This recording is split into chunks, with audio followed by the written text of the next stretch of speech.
Hello and good morning all of you. स्वागत आहे तुमचं मेगाबिट एज्युकेशनच्या यूट्यूब चॅनलवर. चला बघूया आजचे व्होकॅब्युलरीचे words, one word substitutions, idioms and phrases आणि correctly spelled word. So first word आहे आजचा आपला, तो आहे व्रेकेज. व्रेकेज म्हणजे काय होते? The remains of something that has been badly damaged or destroyed. म्हणजे जे काय आहे, काही भंगार असते, काही अवशेष असते, त्याला आपण काय व्रेकेज असं म्हणत असतो. And abrupt damaging breakdown or failure, bad placement, याला काय म्हटलं जाते? ब्रेकेज असं म्हटलं जातं. ब्रेकेज म्हणजे काय होते? तर भंगार किंवा आपण अवशेष सुद्धा म्हणू शकतो.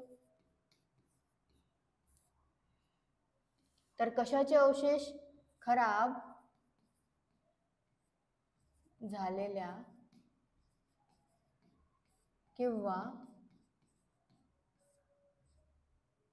नष्ट झालेल्या एखाद्या गोष्टीचे अवशेष. ओके. सो ब्रेकेज म्हणजे होते एकतर खराब झालेल्या किंवा नष्ट झालेली एखादी वस्तू आहे, त्याचे जे अवशेष असते त्याला काय म्हटलं जाते? ब्रेकेज असं म्हटलं जातं. मोड तोड. तर सिनोनिम काय आहेत ब्रेकेजचे? ते आहेत building, collision, crash, debris, remains, ruins, misplacement आणि मिसलिंग. हे आहेत सिनोनिम ब्रेकेजचे. आणि अँटोनिम्स आहेत, ओके, बिल्डिंग हे सिनोनिम नाही आहे. अँटोनिम काय आहे? बिल्डिंग, हेल्प, एड आणि असिस्टन्स. सो सिनोनिम मध्ये बिल्डिंग नाही आहेत. सिनोनिम त्याचं अपोजिट आहे बिल्डिंग ब्रेकेजचं. सिनोनिम्स आहेत collision, crash, डेब्रिश, remains, ruins, misplacement आणि मिसलिंग. आणि अँटोनिम्स आहेत बिल्डिंग, हेल्प, एड, असिस्टंट. हे रेकेजचे सिनोनिम आणि अँटोनिम्स आहेत. आणि मिनिंग काय होतं? रेकेज म्हणजे खराब झालेलं किंवा नष्ट झालेली एखादी जी वस्तू आहे त्याचं जे अवशेष असते त्याला काय म्हटलं जाते? रेकेज असं म्हटलं जाते. नेक्स्ट आहे नम. नम म्हणजे काय होते? तर त्याचं मिनिंग आहे desensitised or numb to any feeling, sensation or emotion, unable to think clearly, in a state of shock or confusion, feeling sensible आणि सेन्सिटिव्ह. सो हे आहेत नम. नम म्हणजे काय होते? तर सुन्न होणे. सुन्न होणे आपण म्हणू शकतो, किंवा ज्याला काही संवेदना नाही आहे, संवेदना शून्य जो आहे त्याला सुद्धा आपण नम असं म्हणू, किंवा ज्याला वेदना होत नाही, जो वेदनाहीन आहे त्यालाही नम असं म्हटलं जातं. सो नम म्हणजे काय होते? सुन्न. आणखी संवेदना शून्य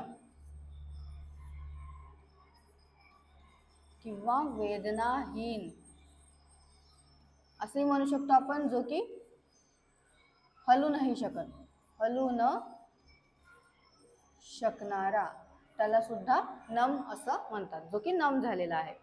सिनोनिम्स आहेत फॉगी, कन्फ्युज्ड, बिविल्डर्ड, डेज्ड आणि बिविल्डर्ड सेम झालेला आहे. ओके. सो सिनोनिम आहेत त्याचे फॉगी, कन्फ्युज्ड, बिविल्डर्ड आणि डेज्ड. आणि अँटोनिम्स आहेत क्लिअर, डेफिनाइट, सर्टेन आणि शुअर. हे आहेत अँटोनिम्स कशाचे? नमचे. नेक्स्ट वर्ड बघूया. नेक्स्ट वर्ड आहे ॲम्बश. ॲम्बशचं मिनिंग आहे a surprise attack by people lying in wait in a concealed position. म्हणजे अचानकपणे जो हल्ला होतो, एखादा कोणी जण लपलेला आहे तर त्या लपलेल्या जागेवर जो हल्ला होतो अचानकपणे त्याला ॲम्बश असं म्हणतात. To stop, deflect or divert, to capture or attack suddenly and unexpectedly. म्हणजेच अचानकपणे जो हल्ला होतो त्याला ॲम्बश असं म्हणतात. सो ॲम्बश म्हणजे काय होते? अचानक हल्ला, किंवा आपण असं म्हणू की लपलेल्या जागेवरून किंवा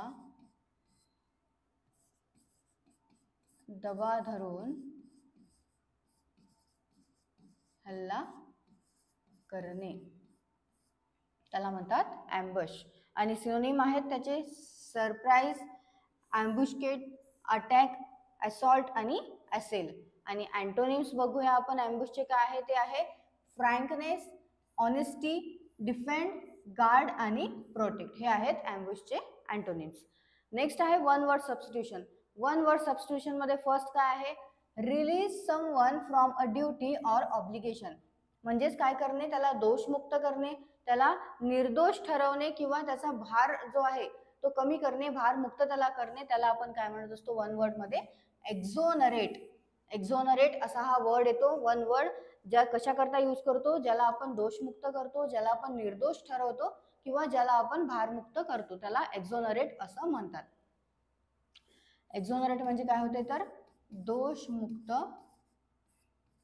करणे किंवा निर्दोष ठरवणे, भारमुक्त करणे सुद्धा म्हटलं जातं. ओके. सो नेक्स्ट वर्ड आहे ग्रिगॅरियस. ग्रिगॅरियस म्हणजे काय होते फॉन्ड ऑफ कंपनी, ज्याला जो की संगती प्रिय आहे, ज्याला कोणाची तरी कंपनी हवी असते, म्हणजे कोणासोबत तरी राहायला ज्याला आवडतं त्याला काय म्हटलं जाते ग्रिगॅरियस. ग्रिगॅरियस म्हणजे काय होते तर संगती प्रिय किंवा मिलनसार. ओके. नेक्स्ट बघूयात मिसस्पेल्ड वर्ड. सो फर्स्ट आहे आपला जो वर्ड आहे तो आहे सुवेनियर. सुवेनियर म्हणजे काय होते तर एखादं स्मृती चिन्ह आहे. आपण आता समजा ताजमहल फिरायला गेलो आहे तर ते आपण आठवण म्हणून एखादं छोटंसं जे आहे ते सुवेनियर घेऊन येतो घरी, तर त्याला काय म्हटलं जाते जे आपण आठवणी करता घेऊन येतो घरी त्याला म्हटलं जाते सुवेनियर. आणि करेक्ट जी स्पेलिंग आहे सुवेनियरची ती आहे SOUVENIR. ही आहे सुवेनियरची करेक्ट स्पेलिंग. आणि सुवेनियर म्हणजे काय होते तर स्मरणार्थ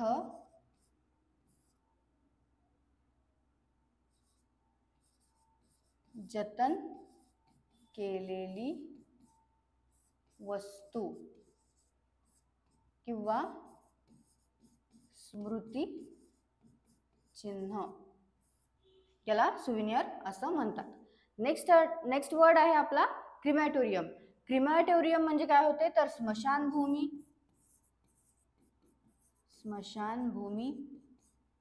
किंवा दहन भूमी.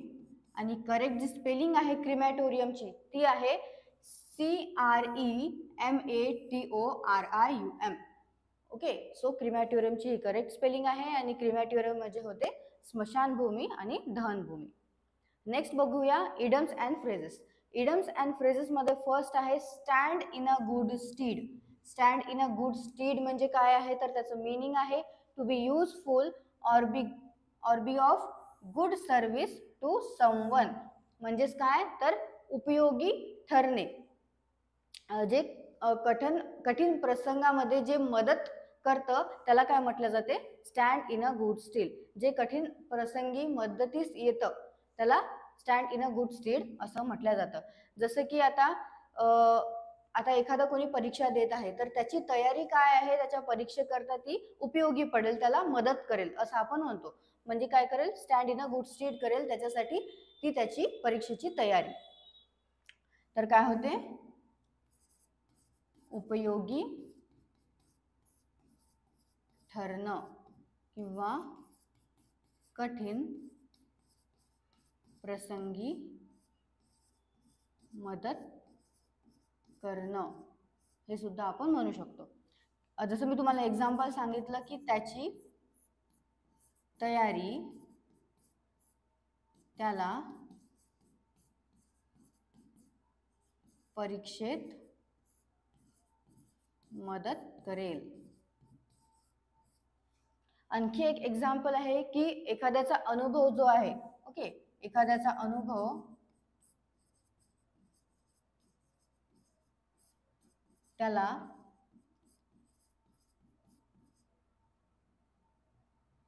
कठीण परिस्थितीत खूप उपयोगी ठरला. ओके, एखाद्याचा अनुभव जो आहे, त्याचा अनुभव जो आहे त्याला कठीण परिस्थितीमध्ये खूप उपयोगी ठरला, याला सुद्धा काय म्हणू आपण, stand in a good stead असं म्हणू. नेक्स्ट आहे strike while the iron is hot. Strike while the iron is hot म्हणजे मीनिंग आहे to act at the right time. म्हणजेच काय, जी मिळालेली संधी आहे त्या मिळालेल्या संधीचं सोनं करणे असं आपण म्हणू शकतो, किंवा मिळालेली जी संधी आहे त्या मिळालेल्या संधीचा लाभ घेणे, लाभ उठवणे, याला सुद्धा आपण strike while the iron hot असं म्हणतो. So strike while the iron hot म्हणजे काय होते, मिळालेल्या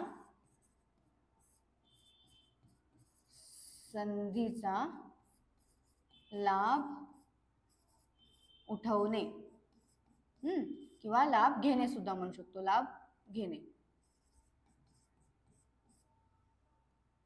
जसं की वेळ आहे, वेळ ही कोणासाठीच काय थांबत नाही.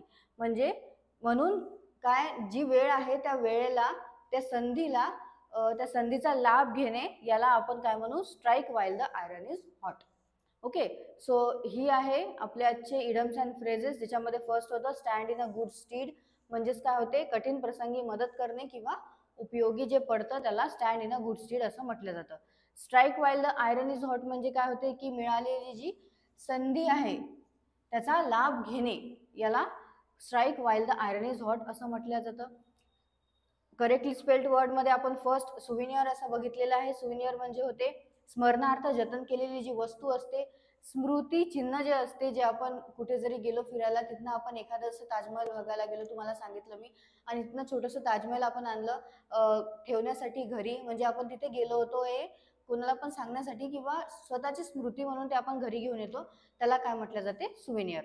नेक्स्ट आहे क्रिमॅटोरियम. क्रिमॅटोरियम म्हणजे काय होते, एकतर स्मशानभूमी किंवा दहनभूमी. वन वर्ड सबस्टिट्यूशन मध्ये फर्स्ट आपण बघितलेलं आहे एक्झोनरेट. एक्झोनरेट म्हणजे होते दोषमुक्त करणे, निर्दोष ठरवणे किंवा भारमुक्त करणे.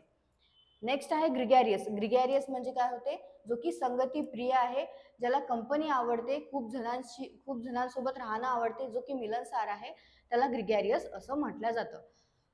वर्ड मध्ये बघितलेलं आहे आपण फर्स्ट व्रेकेज. व्रेकेज म्हणजे काय होते, भंगार किंवा जे की अवशेष असतात, खराब झालेलं किंवा जे नष्ट झालेल्या काही वस्तू जे आहे त्यांचं जे अवशेष असतं त्याला ब्रेकेज असं म्हटलं जातं.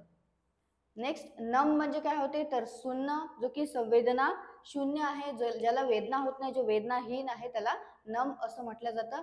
आणि लास्ट आपण बघितलेला आहे ॲम्बुश. ॲम्बुश म्हणजे काय होते, की अचानकपणे जो हल्ला होतो किंवा लपलेल्या जागेवरून किंवा दबा धरून जो हल्ला होतो त्याला ॲम्बुश असं म्हटलं जातं. ओके, सो हे आहे आपले आजचे वर्ड्स. याचे तुम्ही सिनोनिम्स आणि अँटोनिम्स एकदा वाचून घ्या, मराठीचे मिनिंग्स एकदा वाचून घ्या, डेली नोट्स तयार करत चला, जेणेकरून काय होईल की तुमच्या एक्झाम करता ते इझी पडेल तुम्हाला एकदा परत रिवाइज करण्याकरता. So all the best all of you and thank you.